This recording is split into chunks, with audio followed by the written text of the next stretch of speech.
Hello दोस्तों, आपका स्वागत है मेरे यूट्यूब चैनल एलएलबी वीडियोस में। आज हम बात करते हैं भारतीय संविदा एक्ट के तहत प्रस्ताव प्रपोजल क्या है और इसके कितने प्रकार हैं। चलिए जानते हैं। एक वैलिड कॉन्ट्रैक्ट के लिए आवश्यक है कि एक पक्ष प्रस्ताव रखे और दूसरा पक्ष प्रस्ताव स्वीकार करे। प्रस्ताव के बिना संविदा का निर्माण नहीं हो सकता। भारतीय संविदा अधिनियम 1872 के तहत प्रस्ताव के लिए प्रपोजल शब्द का प्रयोग किया गया है। वह अंग्रेजी विधि में इसके लिए ऑफर शब्द का प्रयोग किया गया है।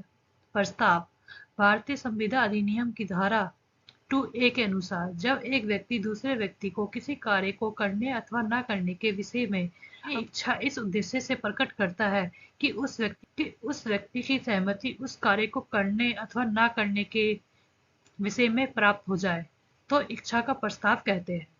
प्रस्ताव के लिए दो सक्षम पक्षकारों का होना आवश्यक है ताकि एक पक्षकार दूसरे पक्षकार के सम्मुख अपनी इच्छा प्रकट कर सके। प्रस्ताव सदैव किसी दूसरे पक्षकार को किया जाता है, स्वयं को नहीं। कोई भी व्यक्ति स्वयं प्रस्तावक एवं स्वीकर्ता नहीं हो सकता। अतः प्रस्ताव के लिए दो सक्षम पक्षकारों का होना आवश्यक होता है। जो व्यक्ति प्रस्ताव रखता है उसे वचनदाता कहते हैं और जिस व्यक्ति द्वारा प्रस्ताव को स्वीकार किया जाता है, जिस व्यक्ति के सामने रखा जाता है, उसे स्वीकारकर्ता तथा वचन ग्रहीता कहते हैं। उदाहरण के लिए ए बी से कहता है कि क्या वह उसकी कार 1 लाख रुपए में खरीदना चाहता है, या ए बी से प्रस्ताव कर रहा है। प्रस्ताव के प्रकार। प्रस्ताव विभिन्न प्रकार के होते हैं, लेकिन उनका वर्गीकरण 5 श्रेणियों में किया गया है। विशिष्ट प्रस्ताव, स्पेसिफिक ऑफर।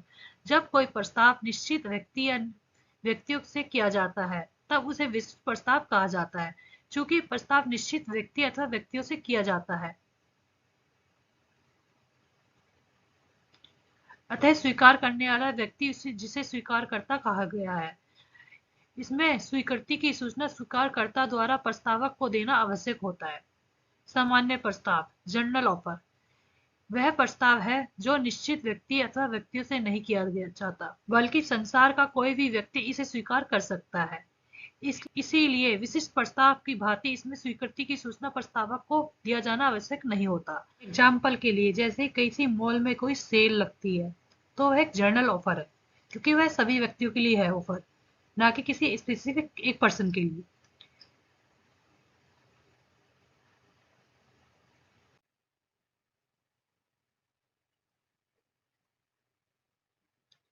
स्पष्ट प्रस्ताव, एक्सप्रेस ऑफर।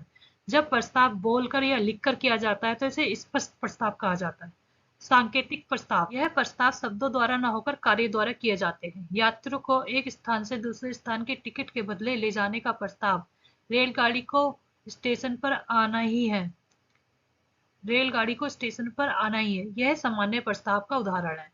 अनवरत प्रस्ताव, इस प्रस्ताव में निश्चित दर से 5,000 रुपये मन गेहूं की आपूर्ति का प्रस्ताव। इस प्रस्ताव की स्वीकृति का उपरांत भी एक पक्ष तुरंत ही संपूर्ण गेहूं खरीदने को दूसरे पक्ष बेचने का वादे नहीं किया जा सकता।